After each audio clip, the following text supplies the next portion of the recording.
Australia టూర్లో వరుస పరాజయాలకు team India ఎట్టకేలకు చెక్ పెట్టింది. 3 వన్డేల సిరీస్ని మొదటి విజయంతో ముగించింది.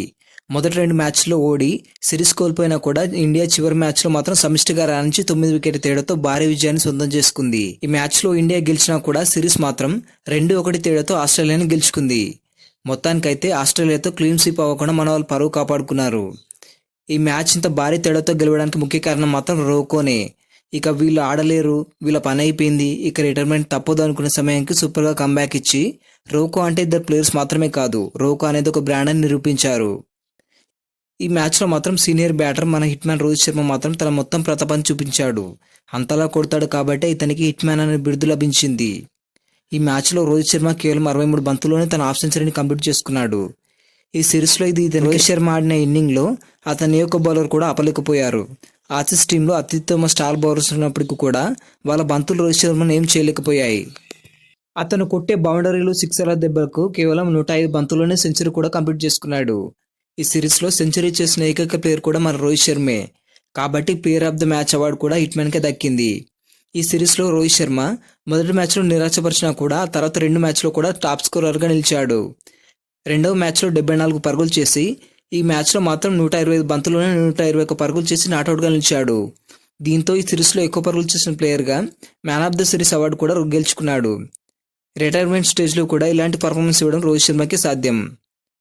ఇక ఈ మ్యాచ్లో చెప్పుకోవాల్సిన మరో ప్లేయర్ విరాట్.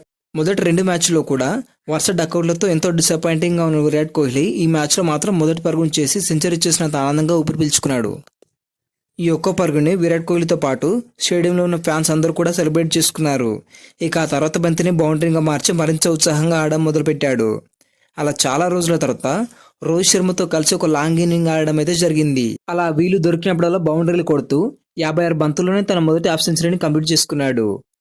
అలా చివరి వరకు కోహ్లీ కూడా నాట్అవుట్గా నిలిచి 81 బంతుల్లో 7 4తో 74 పరుగులు చేశాడు. టోటల్గా ఇద్దరు ప్లేయర్స్ కూడా కలిసి 168 పరుగుల భాగస్వామ్యాన్ని అందించారు. ఇలా రోహిత్ శర్మ, విరాట్ కోహ్లీలు ఎప్పుడైతే 20 ఓవర్ల వరకు కలిసి ఆడతారో అలాంటి ప్రతి మ్యాచ్ ఇండియానే గెలిచింది. ఇది వీళ్ళిద్దరికి మాత్రమే ఉన్న స్పెషల్ రికార్డ్. ఈ ఇద్దరు ప్లేయర్స్ కూడా ఈ మ్యాచ్ అనంతరం వాళ్ళ ఫ్యూచర్ అప్డేట్ గురించి కొన్ని విషయాల్ని రవి శాస్త్రి అలాగే ఆడమ్ గిల్క్రిస్ట్ గారితో పంచుకోవడం అయితే జరిగింది. ముందుగా రోహిత్ శర్మ మాట్లాడుతూ ఏమన్నాడంటే, నాకు ఆస్ట్రేలియా టూర్కి రావడం ఎప్పుడు ఇష్టమే. సిడ్నీలో ఆడడం నాకు చాలా సంతోషంగా ఉంది. నా మొదటి ఆసీస్ టూర్ 2008లో మొదలైంది. అప్పటి నుంచి ఇప్పటి వరకు ప్రతి టూర్ చాలా సరదాగా గడిచింది. మేము మళ్ళీ క్రికెటర్లుగా ఆస్ట్రేలియాకు వస్తామో లేదో తెలియదు, కానీ మేము ఈ గడ్డపై ప్రతి క్షణాన్ని ఎంజాయ్ చేశాము. గత 15 సంవత్సరాల్లో మేము సాధించిన రికార్డుల కంటే క్రికెట్ ఆడడాన్ని ఎక్కువగా ఆస్వాదించాం. ఇక చివరిగా ఆస్ట్రేలియాకు ధన్యవాదాలని చెప్పి రోహిత్ శర్మ తన అభిప్రాయాలను అయితే పంచుకున్నాడు. ఇందులో రోహిత్ శర్మ చెప్పిన ఒక మాట అందరిని టెన్షన్ పెడుతుంది. ఏంటంటే క్రికెటర్లుగా మళ్ళీ ఈ ఆస్ట్రేలియా గడ్డపై ఆడకపోవచ్చు అని. అంటే రోహిత్ శర్మ తన రిటైర్మెంట్ గురించి చెప్పకనే చెప్పాడు.